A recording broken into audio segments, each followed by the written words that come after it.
Shëndetje, si e kaluat? Ojt jemi një mirë, sot unë jam Bleri Masballa, sot do shpjegojmë Shopify për gjithë ato që biznesin e tyre duan ta formalizojnë me website ose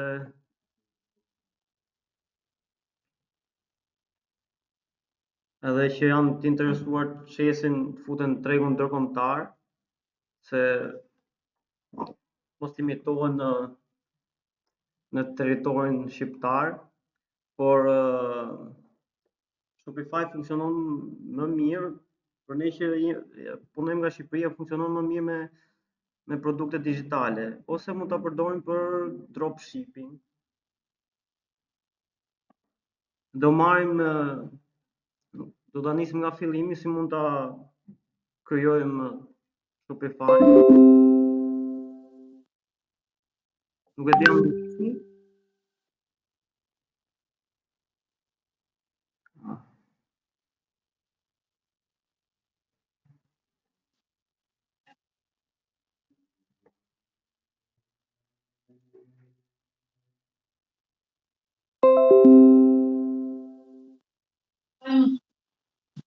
Po njëri vesh, çfarë ti bashkë? Njëri vesh, dy t'ja la atje, të shesh.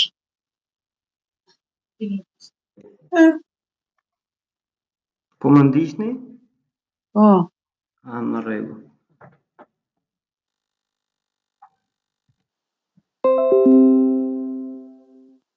Fillojmë Shopify, domethënë ka e nis si free trial, pa pagesë. Pastaj është derisa ta optimizosh dyqanin, është $1 derisa bash, pastaj fillon plani $40 në muaj.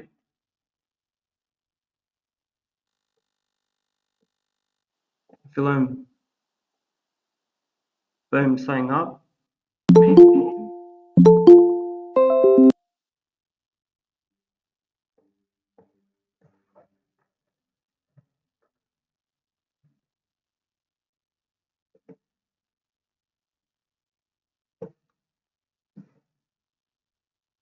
Shtypim këtu create Shopify account. Do presim 2 minuta sa të optimizohet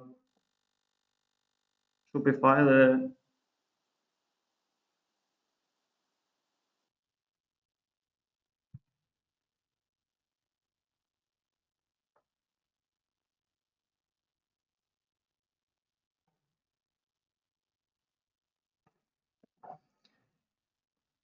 ja u hap Shopify.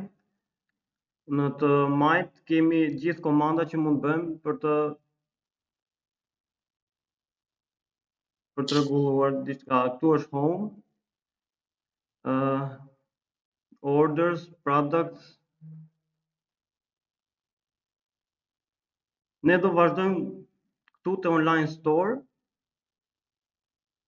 për të rregulluar website-in, edhe se kjo Shopify funksionon si template, që mos nisësh ndonjëherë nga zero një website me WordPress ose se janë gjëra shumë ndërlikuara dhe kanë nevojë për ekspertin e tyre. Shopify e ka pak a shumë të krijuar gjithë website-in, thjesht ti duhet ta optimizosh edhe ta rregulloni sipas dëshirës, sipas produktit që ju do shqisni, produkt digital ose produkt fizik, ose shërbime, ose çfarë mund të keni ju. Këtu janë theme, janë temat si doni që duket dyqani. Janë poshtë, po normalisht fillohet se janë disa free, janë më që janë më të përdora dhe më përdora është kjo don. Është dhe më thjesht edhe më normalisht kështu duken shumica e dyqaneve online. Shtypim customize. Edhe këtu e shkojmë si duket dyqani pa u rregulluar. Announcement bar është pjesa lart ku ne mund të prezantojmë një ofertë, një zbritje ose çdo gjë që për çdo në festë ose kur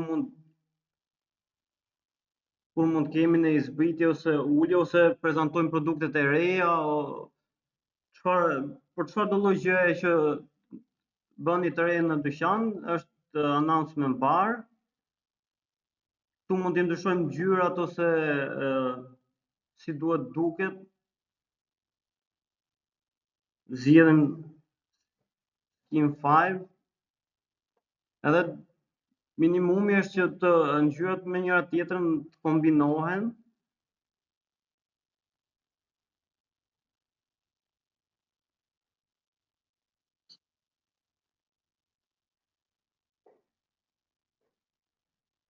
Pastaj është header.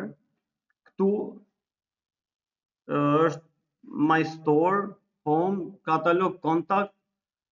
Gjitha këto mund t'i optimizojmë, mund t'i rregullojmë sipas dëshirës.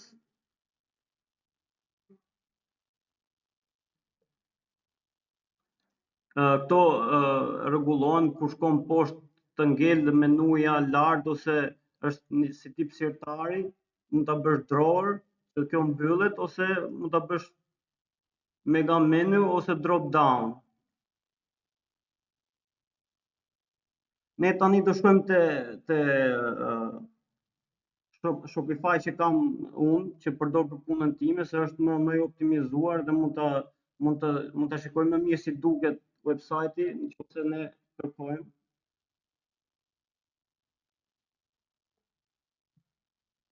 Si duket kur është aktiv një Shopify store.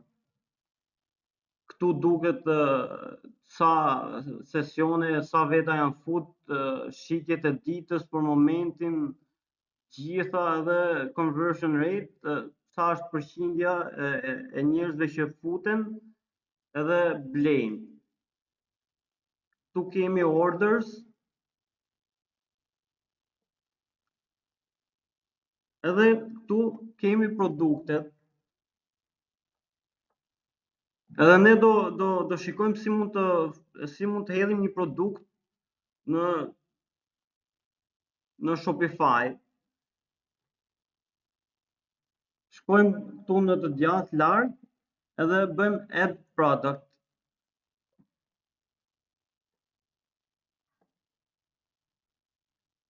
Këtu e kemi, domethënë, titullin e produktit, çfarë mund të jetë, një produkt digital ose produkt fizik. Marrim për shembull, nuk e di, rroba, është bluzë e bardhë ose t-shirt.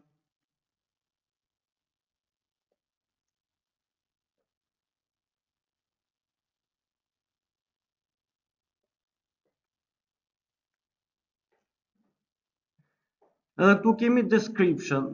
Te description, to e kam bërë më të thjeshtë tani se kanë implementuar gjithë AI për descriptionin, ose mund të përdorim për description edhe ChatGPT-n, ku mund të fusim një kërkesë, për shembull, më duhet një përshkrim për një bluzë bardhë, është kaq, ose për masat e gjitha, ti nxjerr ChatGPT-ja dhe ta bën descriptionin, ose edhe këtu kjo e ka bën më të thjeshtë me çfarë përbërësit, si vjen, është fit ose e gjerë, është materiali, ngjyra.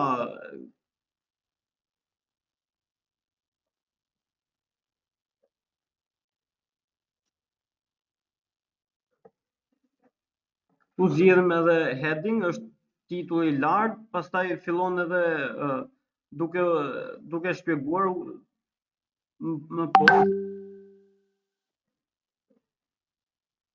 Mund të fusim edhe te description mund të fusim edhe një foto ose video që e përshkruan produktin që keni, ose mund të fusim edhe një link, nëse një link nga YouTube ose linkun direkt të produktit, këtu.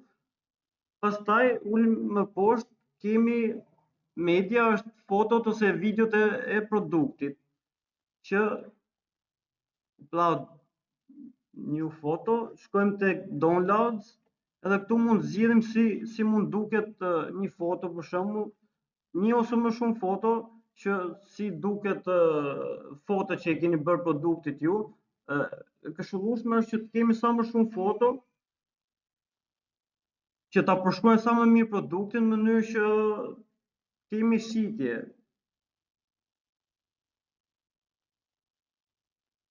Se nuk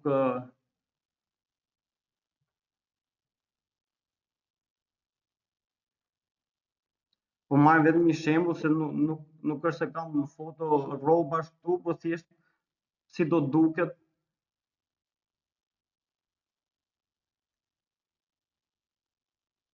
Presim pak sa uploadohen fotot.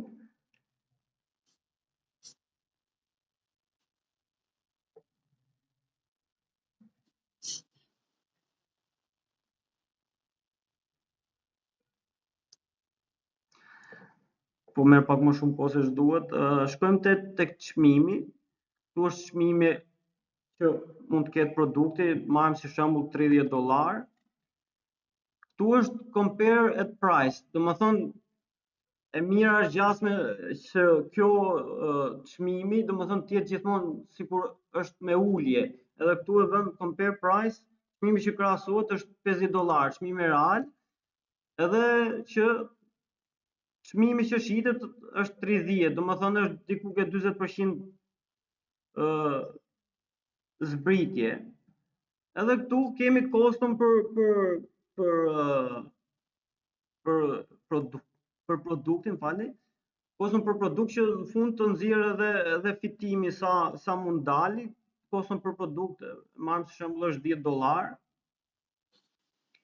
Tu track quantity është për njerëz që shesin produkte fizike, edhe sa kanë stok, japin OK. Për ata që shesin produkte digjitale nuk është nevojshme. Continue selling when out of stock, qofse ju ka mbaruar produkti, doni të vazhdoni të shisni, qofse e keni akoma, domethënë porosin ose jo. Mirë është mos ta bësh të kur të mbaron stoku, se pastaj këtu futen edhe kjo është shipping për produktet fizike, futet pesha, edhe informacioni i produktit, masa e gjitha këto. Këtu për produktet fizike, këtu futet për masa, ngjyra, materiali, forma, edhe jepen disa opsione për produktet fizike që ju mund t'i shtoni këtu. Pastaj vazhdojmë në të djathtë. Lart është statusi, qofse ti do ta mbasi të mbarosh optimizimin e këtyre, do ta bësh direkt aktiv ose ta mbash draft, qofse do ta përmirësosh, do bësh foto të reja ose do ta nxjerrësh shitje më vonë. Organizimi i produktit, këtu çfarë kategorie futet produkti, për shembull, është aksesor ose art, entertainment, elektronik, furniture, edhe zgjedh kategorinë, cilit është, çfarë lloji është produkti, këtu është tipi i produktit, këtu është shitsi, ti mund të kesh një website edhe një Shopify, dhe mund të kesh disa shitës që shesin në dyqanin tënd të Shopify-t, edhe këtu për shembull e zgjedh kush është shitsi. Normalisht njerëzit shesin vetë produktin e tyre, por mund të zgjedhësh që të futen 2-3 shitse në të njëjtin Shopify. Këtu është collections. collections bën zgjidhen e ndan në koleksione, për shembull pranë verë, marrim si shembull për rrobat edhe e fut tek koleksioni pranë verë. Këtu janë tags, këto plotësohen për reach-in, për çfarë targetoni ju në target grupi që keni ju, për shembull mund të jenë femra, meshkuj, të rinj. Të bëj një pyetje lutem? Po. Ky program na duhet ne për të nxjerrë me çmime, me stoke, me gjitha produktet e dyqanit tonë në internet apo jo? Po. Domethënë kjo është më shumë për njerëzit që synojnë tregun jashtë se sa në Shqipëri. Se Shqipëri është më thjesht përdoret Instagrami ose Facebooku ose TikToku. Kjo është kur një njeri, normalisht për mua, është se unë shes produkt digital. Domethënë Po ku del kjo faqe në Amazon apo Alibaba? Jo, është website, nuk del është në internet. Në internet, pa i që kërkon për shembull dyqanin tënd, edhe e gjen në internet. Është për njerëzit që mos ta nisin ndonjëherë nga zero një website, se është shumë e vështirë, plus që do një ekspert. Kjo i ka pak a shumë gati, është si tip template, i ka çdo gjë gati, thjesht ti të fusësh produktin, zgjedhësh formën dhe formatin e website-it tënd, edhe ti shesësh i pavarur, se për shembull kur i shet në Amazon ose në Etsy ose në eBay, je kontrolluar edhe ta diktojnë ato mënyrën edhe si do i shesësh, edhe ku do Po çmimet vendosen në euro, në dollar, apo mund ta zgjedhësh vetë? Zgjedh çfarë duash ti. Normalisht varet edhe nga vendi, mund ta shesësh. Tani pjesa më e përdorur është dollar, se është përdorur në gjithë botën, po mund të zgjedhësh në euro, pound. Ky është i vetmi aplikacion apo mund të ketë edhe të tjera? Jo, ka edhe të tjerë, po ky është më i përdoruri. Ky është më i përdoruri për momentin, po ka edhe të tjerë që janë më të thjeshtë. Edhe më ashtu, po ky Shopify është më i përdorur, plus që edhe me çmimin, se $40 në muaj, $40 është si fillimi, domethënë. Plus që mban dhe komisione dhe përqindje kjo. Të gjitha programet që ne kemi mësuar duhet patur kujdes, sepse mund të zgjedhim diçka me pagesë dhe dalim debitor apo jo. Po kjo ta sqaron, për shembull, sa ta thash ju ti për vete, çfarë produkti ke që do të shesësh, ose çfarë lloj shërbimi, për çfarë Unë thjesht po bëj kursin edhe isha interesuar më tepër te social media management, po doja të kisha një uri dhe për digital marketing. Digital marketing. Thjesht për njohuri, nuk është se ke diçka konkrete, thjesht do Jo, nuk kam biznes, jo. Në rregull. Po ja është një ide, për shembull, unë e kam hapur Shopify për produkte digjitale, se nëse nuk do kisha produkte digjitale, nuk është se do më interesonte ta hapja nëse do shisja një produkt fizik, aksesor ose në gjë në Shqipëri.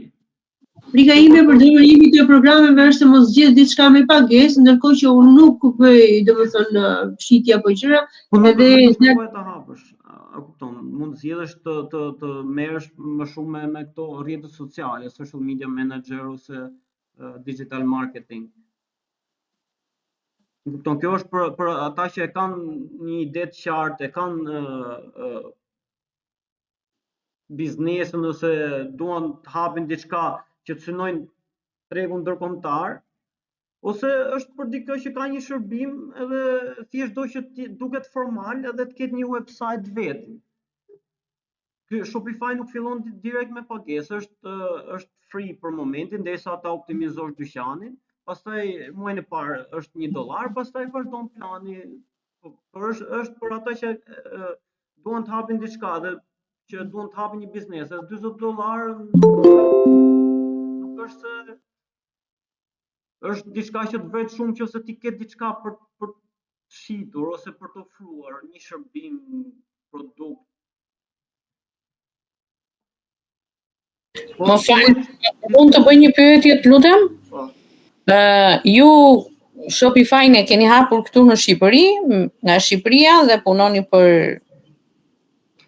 në botë, nuk ka rëndësi, apo e keni hapur në një shtet tjetër? Unë e kam hapur në Shqipëri, se është dhe problem Shopify në Shqipëri, se akoma nuk janë implementuar sistem pagesësh përveç PayPal-it.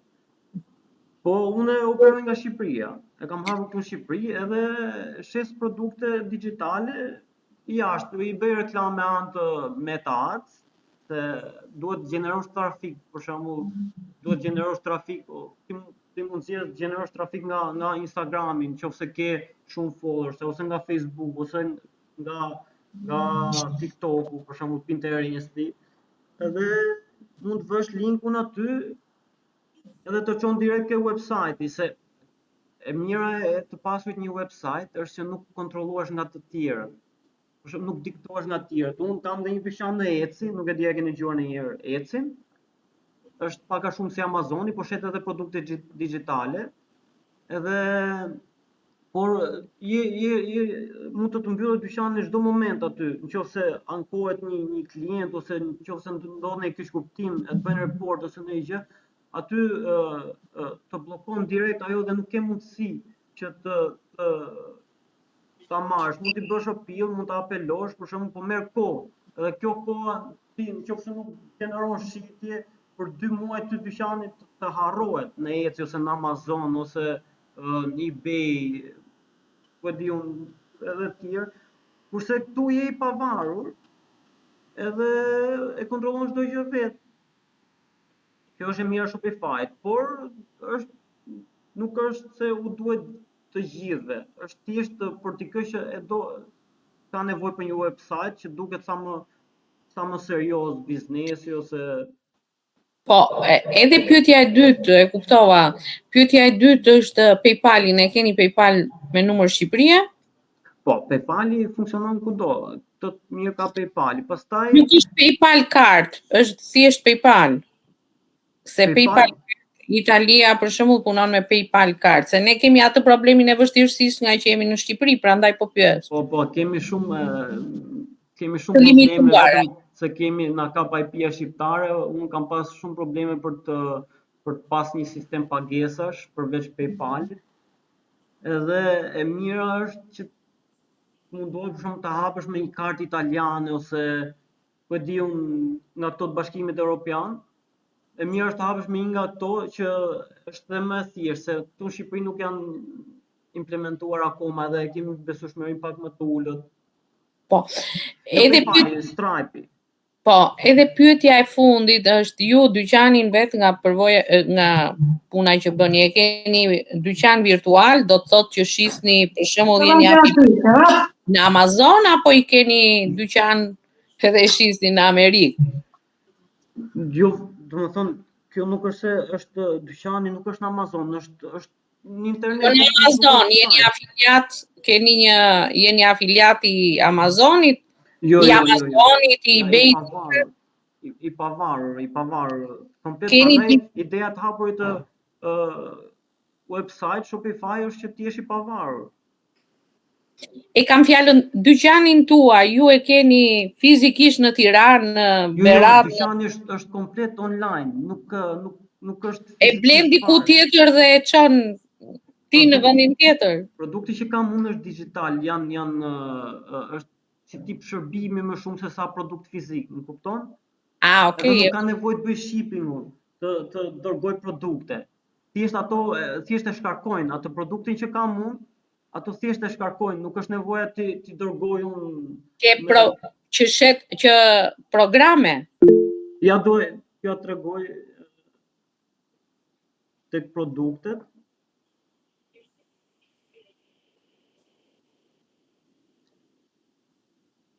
Ja, këto janë template janë për rrjetet sociale. Okej, e kuptova, dakord. Mendova se nga që thatë që kam produkt, mendova se kishit pajisje digjitale. Nuk e kuptova që ju keni një e-book që mund ta shisni një. Po, fix. Janë planners, foto për rrjetet sociale. E kuptova. Shumë interesante. Komplimente për çka ke arritur. Faleminderit. Po ju sugjeroj puna e këtyre produkteve digjitale se ka ardhur çik vonë në Shqipëri fatkeqësisht, e kemi marrë pak si vonë. Jo, ne kemi pasur problemin e Shqipërisë të limituar, nuk është se... Po, jemi të limituar, jemi edhe këto sistemet e pagesave na dënojnë, edhe për shembull, se e mira të mirave, para se të hapësh një website, është që produktet i shesësh në një nga këto platformat Amazon ose Etsy ose eBay, futesh një herë tek to, pastaj të hapësh një website tënd, po ne jemi shumë të limituar te kjo pjesa. Nuk suportohen në Shqipëri këto. Mund blihet aty, po nuk mund të hapësh një dyqan te këto, se e kemi besueshmërinë e ulët fatkeqësisht. Edhe këto produkte digjitale, se me produktet digjitale është më kollaj se nuk ke për të paguajtur shipping, domethënë që ta dërgosh post ose një gjë, thjesht ai me një klikim e shkarkon, edhe ke mbaruar punë, paguan edhe është më e thjeshtë. Po ne këtu në Shqipëri e kemi marrë çik me vonesë. Imagjino që Pakistani e zemne që ne na duket si botë e tretë, këto i ka bërë para 5 vitesh, i ka shumë më të thjeshta dhe e ka dhe logjistikën shumë më të avancuar se neve. Për fatin tonë të keq. Po, të punë janë këto trajnimet që të paktën kemi një dije se si funksionojnë gjërat, çfarë mund të hapim, ku mund t'i shesim, ku mund t'i tregtojmë. Pyetje tjera? Po kjo Etsy, si është adresa e kësaj Etsy, se kisha dëgjuar ndonjëherë. etsy.com. Etsy, po, okay, në rregull. Edhe është shumë në Amerikë njerë është shumë e përhapur, është pak a shumë si Amazoni, po Amazoni tani nuk shet më produkte digjitale, shet vetëm produkte fizike. Ndoshta ato dyqane që kanë pas ekzistuar më parë i ka akoma, po për momentin pranon produkte digjitale, vetëm produkte fizike. Po dhe Etsy po rritet shumë shpejt, pavarësisht se nuk është aq i dëgjuar si Amazoni, po rritet. Nga që është shumë e thjeshtë tregtohet aty dhe ndoshta dhe kostot i ka më të ulta se Amazoni, se Amazoni është më i njohur, është më i shpërndarë në gjithë botën. Etsy përdoret në botë, po më shumë në Amerikë është më i përhapur, në Amerikë, në Angli, Australi edhe Kanada. Po, faleminderit. Ajet lutem. Tani, tek produktet, ja marrim shembull, shohim produkte që kam hedhur këtu. Edhe për çdo lloj produkti, nëse i bën do ta editosh, ta rregullosh, ta ndryshosh, mund të futesh çdo kohë edhe ose mund ta bësh për shembull draft, do ta përmirësosh më vonë.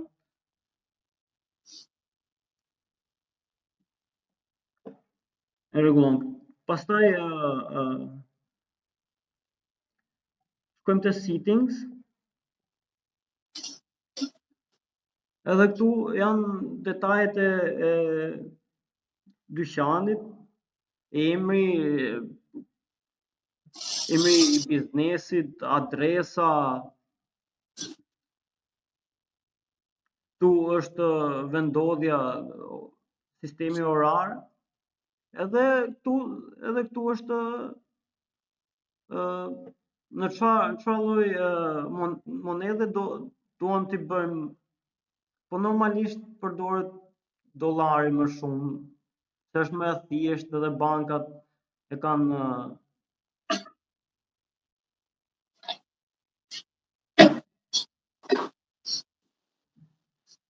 Këtu zgjedhim planin, normalisht është $39 në muaj.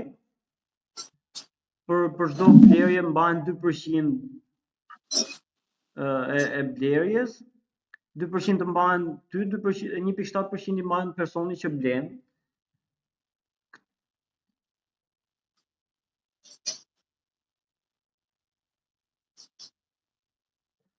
Pastaj është pjesa e payments, se këtu hasim vështirësi fatkeqësisht se jetojmë në Shqipëri, po mund ta nisësh me PayPal-in, se është PayPal-i është i suportuar kudo dhe është edhe këtu në Shqipëri. Edhe PayPal-i mban 2% transaction fee, është për transaksionet mban 2% për çdo blerje. Tu i shikojmë gjithë për kush ka bler, adresat, email-et, shipping and delivery. Është për gjithë ata që shesin produkte fizike më shumë. Më fal një pyetje. Po. Si funksionon PayPal në Shqipëri, domethënë në momentin që e hap, pastaj si tërhiqen lekët? Si funksionon PayPal në Shqipëri? Po është, nuk e di, keni një PayPal? Juve keni hapur një llogari në PayPal? Jo. Po është shumë e thjeshtë, hap një PayPal me email. Po e kam hapur, po nuk e kam aktivizuar. Pasi e hap, domethënë si funksionon që të tërheqësh lekët? Ku duhet të shkosh në bank? Si superton? Jo, thjesht fut kartën e kreditës së debitit, e regjistron aty dhe të shkojnë në pagesat direkt në kartë. Më fal, të ndihmoj pak se kam të freskët, duhet marrësh një kod nga banka. Në momentin që ju, për shembull, unë kam të lidhur me Tirana Bankën, do të fus të dhënat e bankës dhe duhet të më aktivizoj banka duke dhënë një kod. Po llogarin duhet ta kesh në dollar për shembull, si e hap PayPal-in apo mund ta kesh dhe në lekë? Po konvertohen vetë ato, kur shkojnë në bankë, nëse ti ke Këtë ta thonë dhe atë të bankës. Këtë ta thonë dhe atë të bankës, nuk ka problem. Ti e zgjedh vetë, do ta hapësh në euro, në dollar apo në lekë shqiptare. Po gjithsesi ato të transferojnë automatikisht në... Po pra, unë kam vite që e kam PayPal-in edhe më shkojnë direkt në bankë, ndoshta to me duhet aktivizuar ai kodi, është një kod 3-4 shifror që ta jep banka. Duhet i marrësh në telefon supportin edhe do t'i thuash që kam aktivizuar PayPal-in me këtë llogari, ata të dërgojnë t'i japin kodin.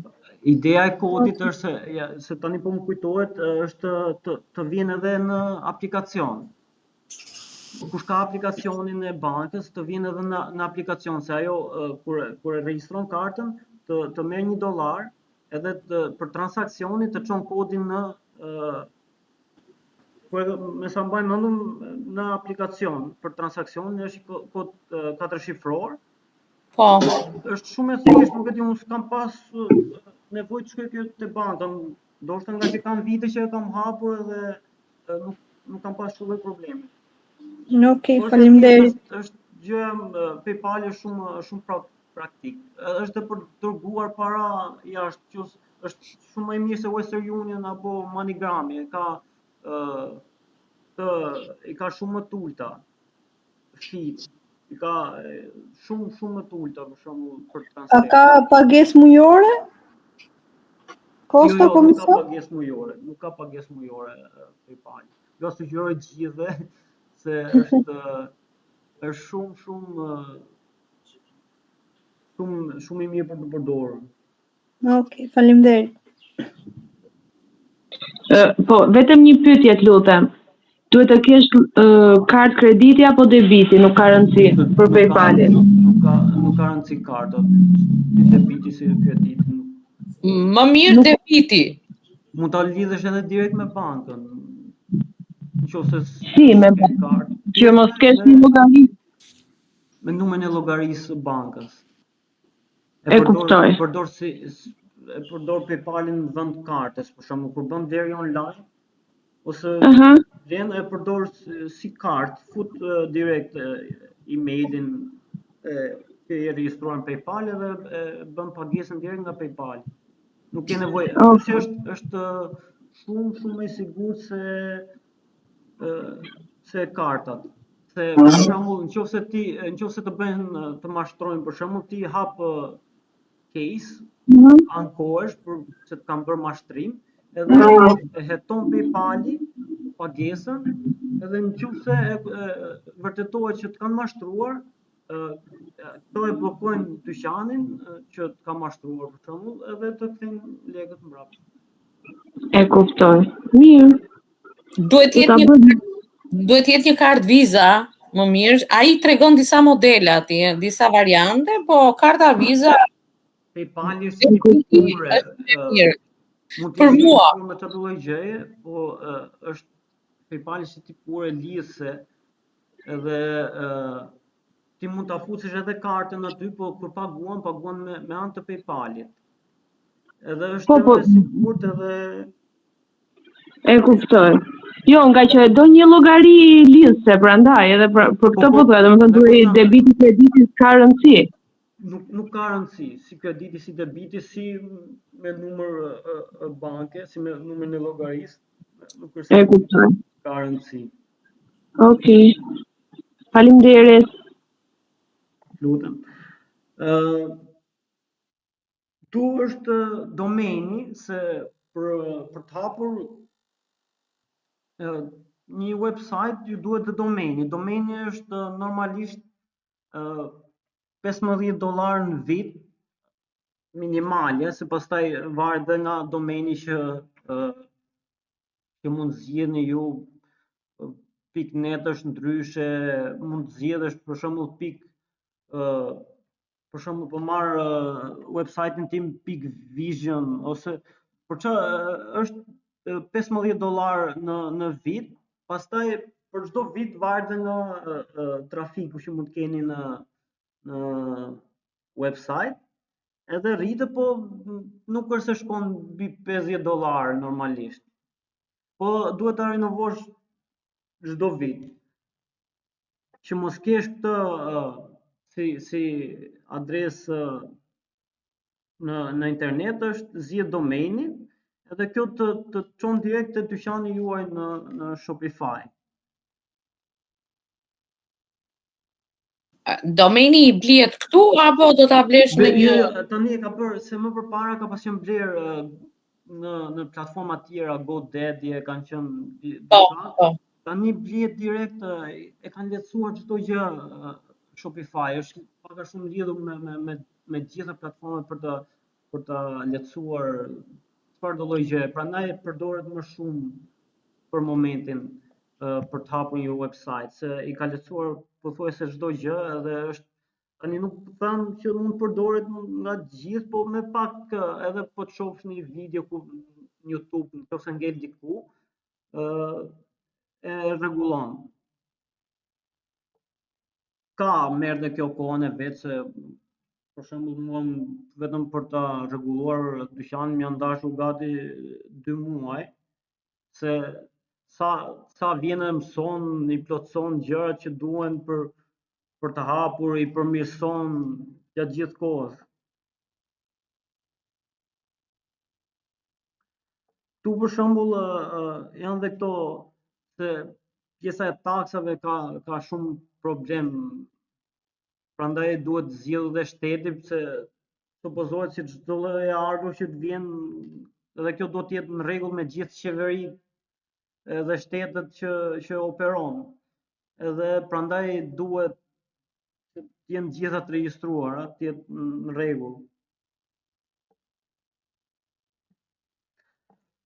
Edhe për shitjet, tu janë aplikacionet që implementohen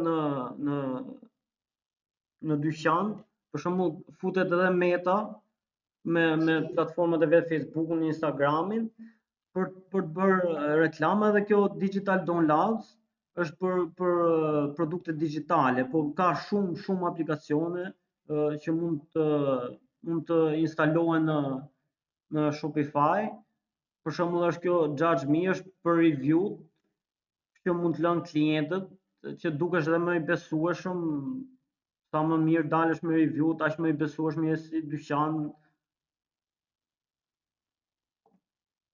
Janë policies, janë si funksionon drejta e kthimit të produktit nëse klienti nuk e pëlqen. Po ky nga që është produkt digital nuk është se mund të kthehet ose mund t'i bësh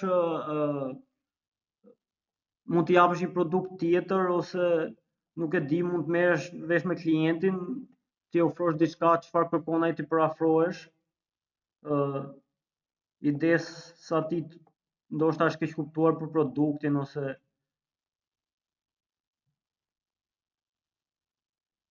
tani shkojmë edhe një herë te online store.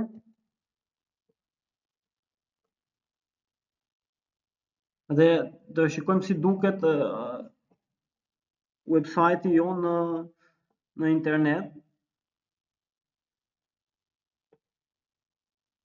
Edhe gjatë gjithë kohës që e përmirësojmë, e rregullojmë, edhe shikojmë si do duket kur dikush do shkojë te website-i, se të duhet të jetë sa më formal, logo, home, ku do të shkosh shop now, edhe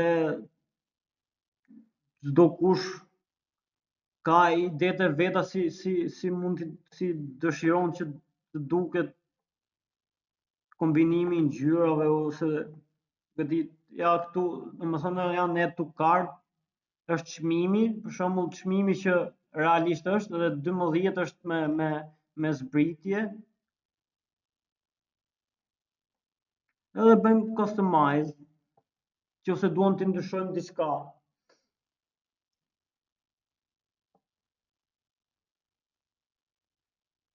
Kom te header. Mund të ndryshojmë ngjyrat.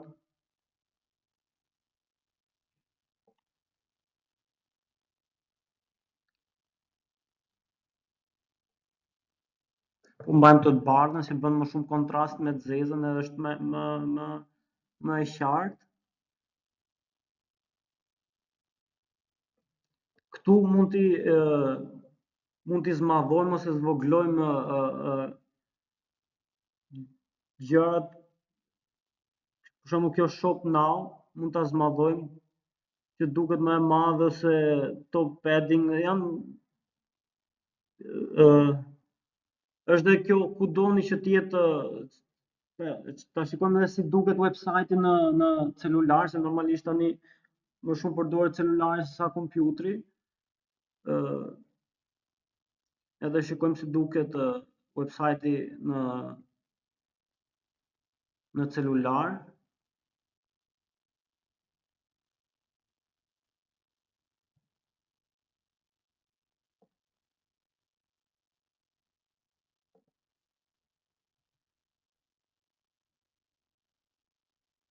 Më fal, të bëj një pyetje në raport me në platformë ju kërkohet që të shënoni biznesi niptin, nuk e di çfarë mund të vendosen, kërkohen të dhëna të këto janë dhëna që kërkohen.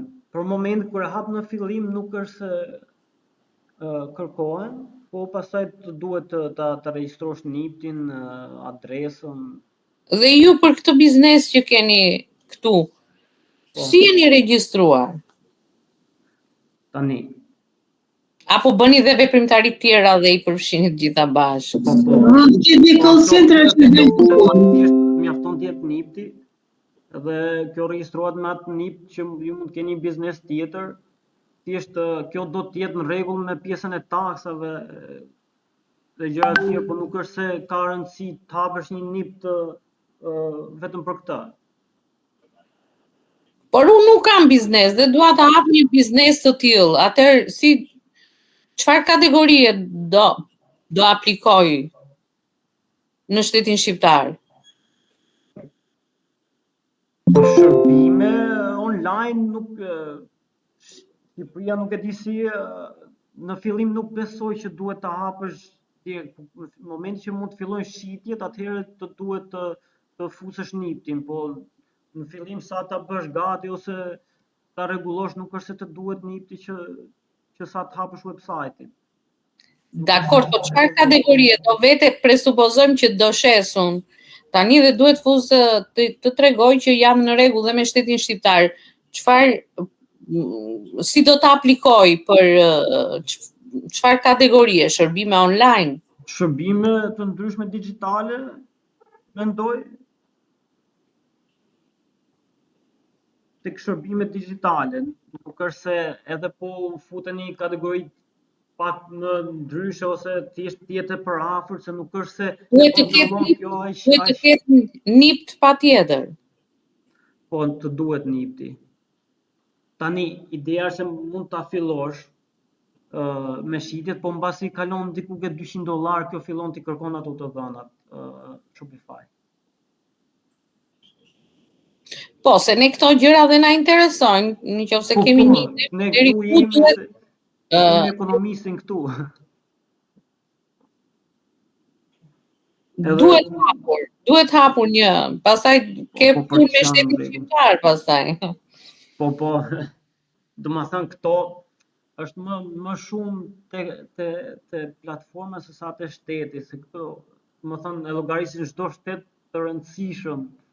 Pavarësisht se në Shqipëri nuk funksionojnë gjërat aq tamam, po kuptoj, po duhet të jesh i vetë punësuar, si them, nuk e di, duhet kesh një veprimtarinë tënde, aktivitet privat që të funksionojë. Ndryshe, unë si person ideja është që nëse do të fillosh një herë, është të fillosh në një platformë tjetër, ose nëse do të shesësh online një produkt fizik, mund ta nisësh me anë të Instagramit, Facebookut, TikTokut, mund ta nisësh më thjesht. Kjo është për një kohë të dytë, a kupton, ai një sistemi këto akte me libra apo këto gjërat e QKR-s shqiptare? Nuk të kuptova. Dokumentat shqiptare, ai një sistemi? I një, po të limiton. Kupton, i një këto dokumentat, gjitha, po e të mirave është që ose ke një jashtë që ke besim, për shembull mund ta hapësh me kartën e atyre si fillim. Edhe se në Shqipëri është pak më e limituar. Njerëzit normalisht, për shembull, kush ka një plan të qartë biznesi, e hap me anë të Estonisë, se Estonia të ofron një rezidencë digjitale, nuk është nevojë të jetosh atje, thjesht është tip rezidencë digjitale. Estonia dhe Irlanda janë dy shtete që të ofrojnë një tip rezidencë digjitale, që ti mund të regjistrosh, nuk është nevojë të jetosh atje, thjesht të jep një si tip adrese ajo, që ti do kesh një kontabilist atje dhe të hap një NIPT, edhe të dërgon një kartë që ke rezidencë digjitale në Estoni. Ose në atë shtet. Dhe ku aplikohet kjo? Është e kërkon në internet i Estonia, dhe ajo ka kostot e veta, shkon diku ke $400 të aplikosh për atë kartën Estonisë, po duhet të kesh një plan biznesi, duhet të kesh një plan biznesi të qartë që shkosh ta marrësh atë hap që të operosh nga ande. Po nëse nga që është shteti i Bashkimit Evropian, është shumë e thjeshtë të operosh nga jeton në Shqipëri për shembull, edhe thjesht biznesin e ke të regjistruar në Estoni. Për shembull, ka dhe shumë biznese tjera që për shembull në Amerikë regjistrohen në një shtet që ka, nga që Amerika është shtet federal, shkojnë regjistrohen në shtete që kanë taksat më të ulta. Edhe kjo e ofron Estonia si është ndër të parat. Prandaj kemi dhe ne tani të e-Albania, se Estonia ka bërë para të e-Estonian për t'i ofruar shërbimet pothuajse të gjitha online. Edhe ka ofruar edhe këtë që mundësinë të dhënit një karte që për shembull ke një biznes aty, është thjesht është për ta pasur, për të hapur një nip nga andej, po nuk është se është qytetar digital, është qytetar digital. Po, fiks është qytetar digital, nuk është nevojë, edhe nuk të njihet që po duash të jetosh atje, nuk është se mundesh, duhet të aplikosh për të jetuar atje. Kurse ju nga përvoja juaj po punoni me të dhënat në Shqipëri. Website-in po. Unë po planifikoj tani nga që kam hapur edhe një dyqan në Etsy, po planifikoj që ta hap nga Amerika në fakt. Kam një persona atje, kam vllajën, domethënë me pak fjalë, edhe duhet ta hap nga atje dhe të më hiqen këto limitimet e sistemet pagesave dhe gjitha, është më thjesht nëse e hap një nga këto shtetet Bashkimit Evropian ose Amerika, Kanada. Mirë, po kjo, në këto shtete duhet kesh vetëm një njerëz të besuar që ta bësh këtë punë, se nuk mundesh dot. Kurse kjo e Estonis apo e Finlandës tat? Estonis. Kjo është, nëse ke një plan mirë biznesi, është shumë e mirë, se unë kam një person timin që e ka hapur nga Estonia dhe funksionon shumë në rregull. Nuk është një dashur shkoj asnjëherë atje.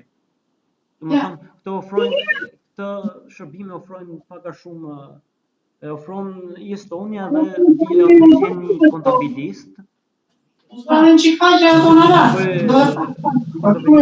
E biznesit dhe nuk është nevoja të fare, edhe hap një llogari në Wise. Është bankë dhe kjo është banke online.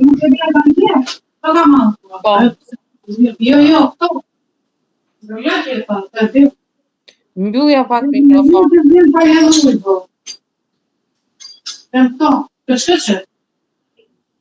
Se profesorin e kemi digital.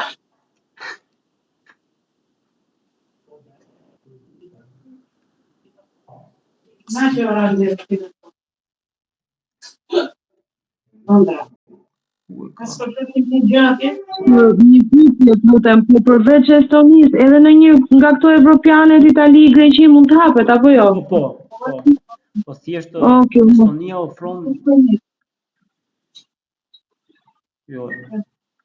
Estonia ofron që mund të hapni dhe në emrin tuaj. E kuptoj. Estonia ofron që të hapni në emrin tuaj dhe sigurisht që është shumë më mirë të hapet dhe ashtu që nuk besoj se ka njëri më të besueshëm se vetja juaj. Jeton një kapital deri diku. Po pra, $400. Po. Apo më shumë. Do një kapital edhe do një plan biznesi, se ato gjithë ideja që ofrojnë këtë gjë është që të marrin taksat, Okej, nuk po të lejnë këtu, smehet, jo më. Po, sigurisht. Po ka shumë, domethënë shumë nga këto shtete që kemi pa mundësit ne që si jemi në Bashkimin Evropian, se për shembull një italian i ka gjitha mundësit me hap dyqan në Etsy, në Amazon, në eBay, gjitha thjesht për këto shtete që nuk kanë mundësit, shtetasit e tyre që kanë një plan të mirë biznesi, mund të hapin me anë të Estonias. Do me thënë ne si Shqipëri në eBay nuk funksionojmë dot, tamam. Funksionon, po je i limituar. Mund të funksionosh, po eBay në marrë si shembull, po normalisht është më shumë Amazoni dhe Etsy. Në Shqipëri për shembull është fut shumë kjo që njerëzit shesin shumë nga Facebooku dhe Instagrami në fakt. Është më thjesht edhe reklamat janë në Shqipëri, se reklamat e Facebookut jashtë se variojnë nga shtetet në shtet reklamë, për shumë në Amerikë reklamat e Facebook janë shumë të shtrenjta. Po në Shqipëri janë... Nga Facebook dhe Instagrami taksohen nga shteti shqiptar? Jo, akoma. Jo, akoma jemi në tranzicion të kjo pjesa. Shtetet tjera kanë 20 vjet që i kanë bërë këtë gjëra, ne jemi shumë tranzicion të kjo pjesa e këtyre. Po më mirë për neve se mos ato pak lekë që mund bëjmë nga biznesi mos na i taksojnë. Po në moment se tani qoftë ata të zbulojnë për shembull që shet nga Instagrami ose nga do se mund të spionojë edhe konkurrenti apo e di unë. Edhe të gjobisin. Po e mirë është për shembull e nis me anë të këtyre, me anë të Facebookut, Instagramit. Është më thjesht. Kjo është pastaj nëse do dukesh më formal ose më kështu. Po ideja e nëse dikush ka një kapital të mirë, mirat mirave është se po futen pastaj në Bashkimin Evropian është tjetër gjë, po Estonia është të ndihmon shumë. Okej. Unë ju falenderoj për atë që kanë datë me ne sot. Lutem, çfarë do lloj pyetje mund të shkruani në WhatsApp, edhe do nëse dikush vendos ta hap Shopify, mund të më kontaktojë edhe ta ndihmoj unë pas hapi, se nuk është aq e thjeshtë, edhe unë kur e kam hapur në fillim, më zhdash shumë, më ka ndihmuar shumë. Ku ta gjejmë numrin? Është grupi të WhatsApp-i. Kush do për shembull mund të shkruaj aty edhe Ju jeni kush? Ne nuk e dim kush jeni. Unë nuk e di kush jeni ju. Unë jam te grupi, thjesht mund shkruash ke grupi se Okej. Kupton se jam unë edhe është lektori tjetër. Po, Ne jemi gjatë gjithë kohës nga dishmëri për t'ju ndihmuar për çfarë do lloj pyetje, përgjigje jo vetëm për Shopify, po edhe për këtë se kisha planifikuar për këtë punën e hapjes biznesit në Estoni thjesht doli. Po edhe unë si plan në fillim e kisha që ta hapja nga Estonia. Po e provova një herë kështu, pastaj pata problemet e sistemeve të pagesave, çdo gjë, edhe tani prap planifikoj nga që kam mundësinë që ta regjistroj në Amerikë edhe do e regjistroj ende, po nëse nuk do e kisha këtë mundësi, edhe unë do ta hapja me anë Estonias. Për shembull, se ato të japin një kartë me një çip, kur aplikon, ne nuk kemi ambasadë estoneze, po mbasi aplikon zgjedh një ambasadë ku doni ta merrni atë kartën në Rom ose në Greqi, se Maqedonia s'ka as Kosovë duhet. Edhe ato ta dërgojnë atje. Është çiko e komplikuar në fakt. Po mbasi bën këtë, mbasi merr kartën nuk është më nevoja fare as shkoni as vetëm online me kontabilisten edhe të rregullon gjitha, të jep numrin e biznesit e këto. Edhe pastaj është dhe kjo hapja e një llogarie në Wise. Edhe prap ne kemi limitime të pjesa e llogarisë në Wise. Akoma Shqipëria nuk suportohet. Wise është pak a shumë si tip banke digjitale. Funksionon për gjithë Europën. Edhe është vetëm me anë të një aplikacioni. Edhe mund të hapni Wise, edhe pastaj është thjesht ta operoni biznesin tuaj vetëm nga celulari ose nga laptopi. Është shumë e thjeshtë. Se Wise funksionon edhe si sistem pagesash, mund ta regjistroni, vetëm në qoftë se e hapni me anë Estonias, e bën si tip sistem pagesash se e ofron Wise, mund ta regjistroni aplikacionin në Shopify, në website, edhe direkt pagesat që bëhen, vlerët që bëhen në website shkojnë direkt në llogarinë tuaj në Wise. Edhe Wise mbasi aplikon për një llogari, nëse do ta mbash vetëm online, por aplikon edhe për kartë krediti ose debiti edhe ta sjellin me poshtë. po prap ta sjellin në shtetet fqinje që kemi ne. Po, ju që do të hapni tek vllai në Amerikë, vllai do të hapi një biznes privat atje? E ka.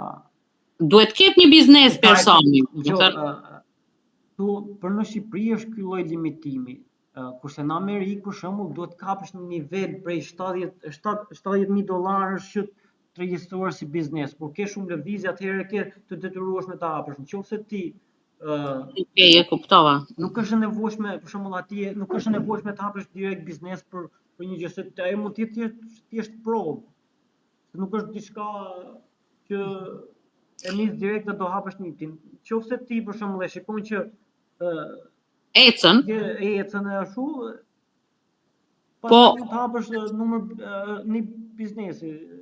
Dakor. Po në Itali keni ndonjë informacion në këto shtetet e Europës? Po edhe në Itali pak a shumë kështu funksionon, që e nisi fillim, pastaj mbasi po nuk kalon atë limitin. Në Amerikë di që është $10,000. Po prap edhe pse këto gjërat transakcion ndodhen, këto edhe regjistrohen në fakt. Pavarësisht se ti se ke hap biznesin, kur hap Shopify ose hap Etsy për shembull, ose to transaksionet blerje dhe shpenzimet prap regjistrohen. Edhe në fund vitit ta nxjerr ky që ti ke bërë ose ke shpenzuar ai personi që do e regjistrosh ti Shopify për shembull, nxjerr ajo që ti sa ke fituar ose ke humbur nga biznesi për shembull. Po unë më shumë kam informacion për Amerikën edhe Estoninë, në fakt, nga që janë. Jo, mendoj se për Italinë dhe Greqinë duhet nipti se s'bën se nuk lejojnë me bëj asnjë lloj veprimi. Faktën në Itali nipti është i shtrenjtë për t'u bler. E di, fillim me që kam parë unë thjesht futet adresa, nuk është nevoja e niptit. Po nuk e di sa është limiti që mund të bësh sa shitje Jo për Shopify, po nëse do shesësh një produkt dhe do ta marrësh mallin aty, vetëm po që je ilegal se me pa nip nuk bën dot veprime. Po bën online veprimet, më kupton. Ti për shembull e ke me anë të PayPal-it.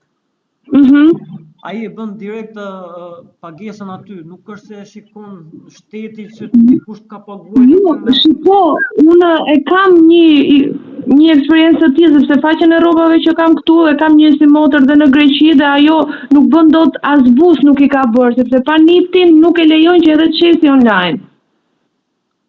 Të nuk e din kam që ta nisësh direkt dhe me boost në Instagram të kërkojnë nip nuk më duket normale në fakt.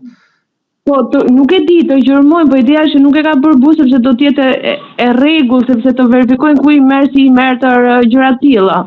To Italia janë disa shtete që për të hapur nip kërkojnë shumë gjëra. Është shumë e vështirë, për shembull, ka disa shtete. Në Amerikë është shumë e thjeshtë hapësh një nip.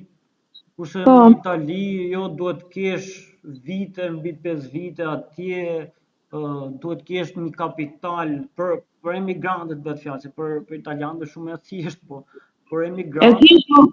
Thjesht aty prap paguajnë, nifti kushton. Po prandaj, po ideja është kur nifti kushton, ato unë mendoj që që ti të operosh edhe ta kuptosh nëse biznesi jot është fitimprurës që të shkosh te hapi i niptit, se nuk është normale ti me një plan biznesi për shembull që ndoshta nuk do funksionoj, shkosh edhe të hapësh një nip edhe në fund mos funksionoj, është Jo, me aq sa di, domethënë, okay, paktën për fizikun se për online-in tani po njihemi më shumë, është që biznese kryesisht atje nuk falimentojnë se suportohen nga shteti. Thjesht shitet pastaj ajo patentino që kanë. Nëse do ta vazhdosh më. Po, nëse tani shitet, transferohet ndoshta ose mbyllet siç në Shqipëri, po ideja është nga që është për ne, se nuk e di për italianët është shumë e thjeshtë besoj. Po për ne. Jo, për ne është shumë e thjeshtë ta hapësh, por ta mbyllur ta lejnë aty te drejtoria tatimeve, nuk mbyllet nipti. Këtu në Shqipëri e ke fjalën. Po në Shqipëri po. Nëse nuk ke debitor, nipti mbyllet, nuk është se ka problem. Jo, e kam nga eksperjenca dhe këtë. Duhet të çosh shumë gjëra dhe shumë vështirë të ta mbyllin. Ti e bën inaktive dhe nuk ke më taksat për paguar, por që të mbyllesh si NIP dhe mos rezultosh me NIP, është shumë vështirë. Nuk e di, mund se di që është kaq e vështirë, nëse nuk rezulton debitor, unë mendoj që është e thjeshtë. Nuk ta mbyllin, do të flas NIP. Duhet bërë shumë veprima atje me shumë burokracia dhe ndonjëherë do duhet dhe avokati që ty të ta mbyllin nga rrugë ligjore. Është shumë e thjeshtë ta hapësh, po jo ta mbyllësh. Me sa kam dëgjuar, me sa di, është që në momentin që ti nuk rezulton debitor, për shembull nëse nuk ke siguracione pa paguar ose tax ose gjoba, unë e di që nuk është e vështirë. Pastaj nëse do të ke gjoba, edhe kur ke gjoba mund ta pezullosh për shembull, po nuk mund të hapësh një tjetër. Jo, më e pezullon dhe hap një tjetër, nuk është problem.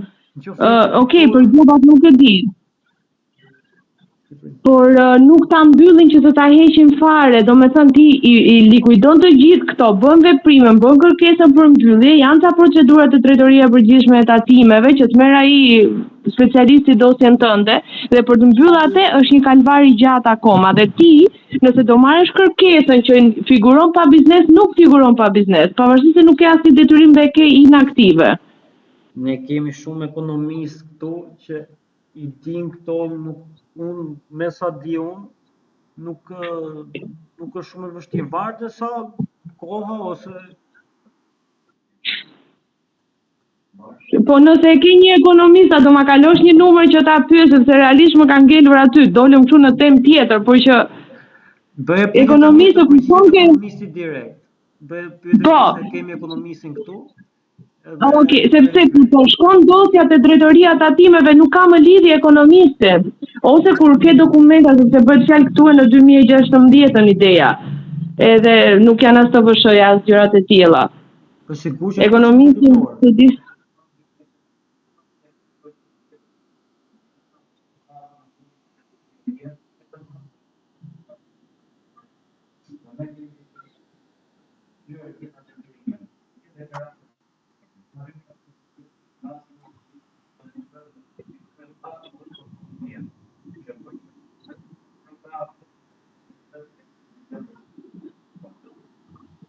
Ta bën nga i Albania. Okej, rrofsh.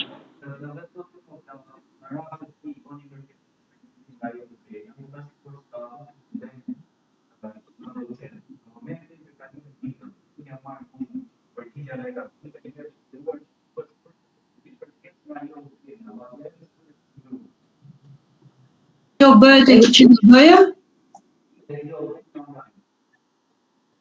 Po shiko, e di pse jam kështu konfuze unë te kjo, sepse ka shkuar deri te drejtoria e tatimeve dhe më kërkojnë ato të TVSH që unë nuk i kam.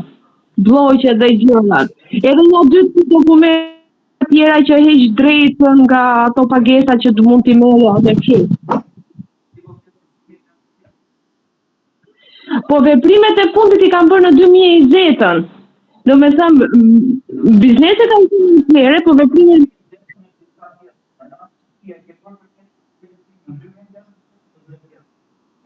jo, i kam bërë në 2020-ën.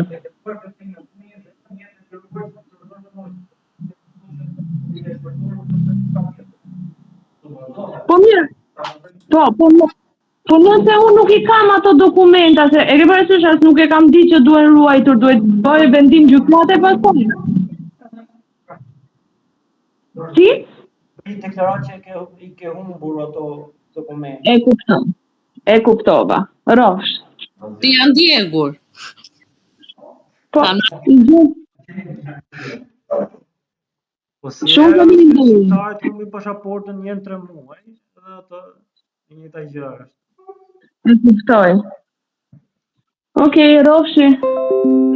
Hajde.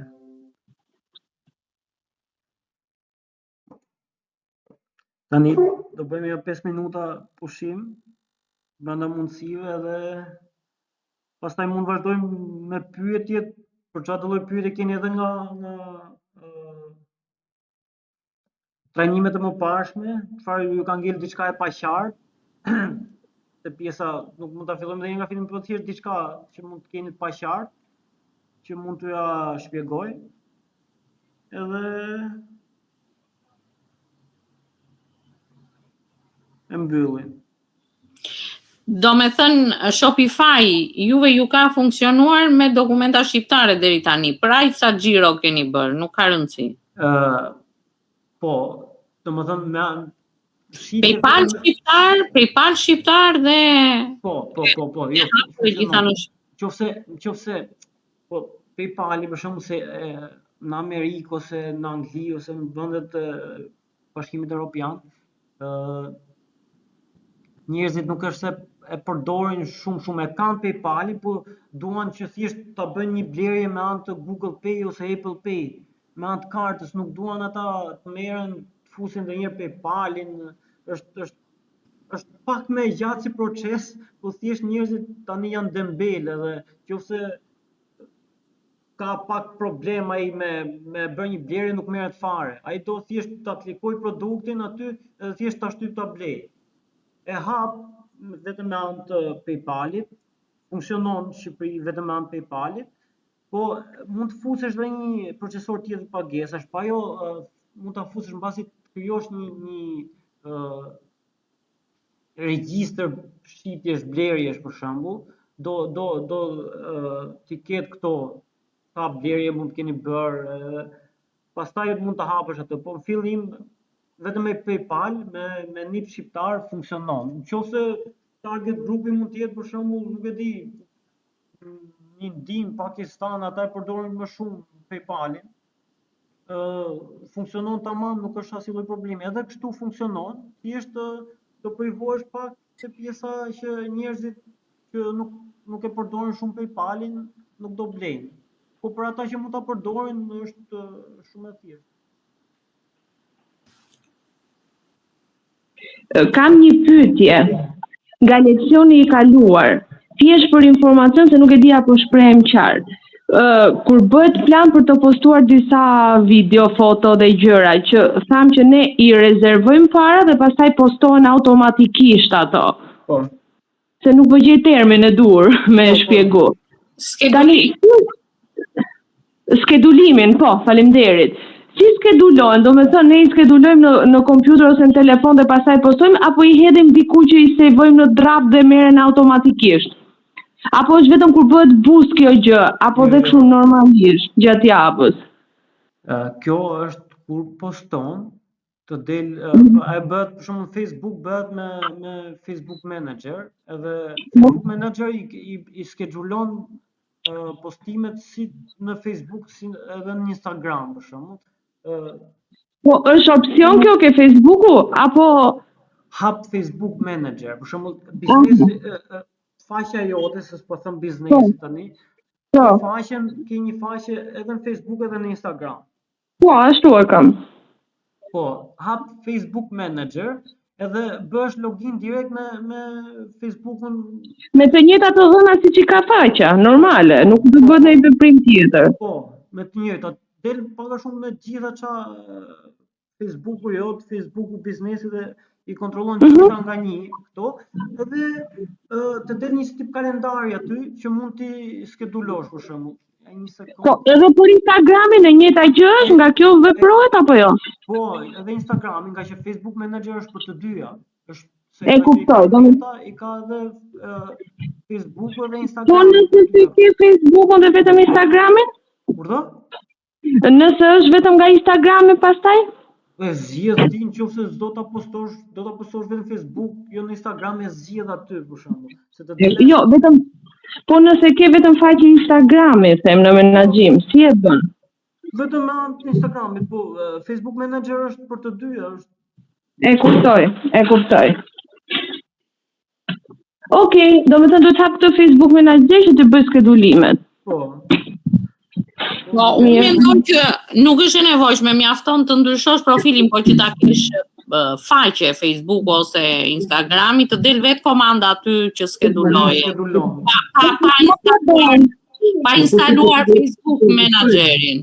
Po nuk është nevoja hap kompjuter Facebook Manager, nuk është nevoja ta instalosh. Thjesht e hap aty, skedulon ato, e zon për 30 ditë gjithë postimet edhe Këtë doje, që ti lesh gati, mos rish ditë për ditë duke ashtu vetë.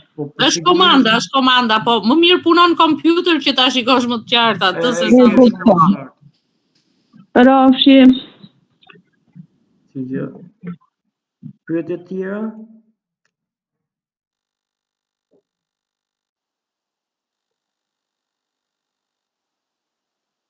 Ka një 5 minuta pushim, tham. Okej, bëjmë 5 minuta pushim edhe ardojmë. Se të lodhëm. Jo.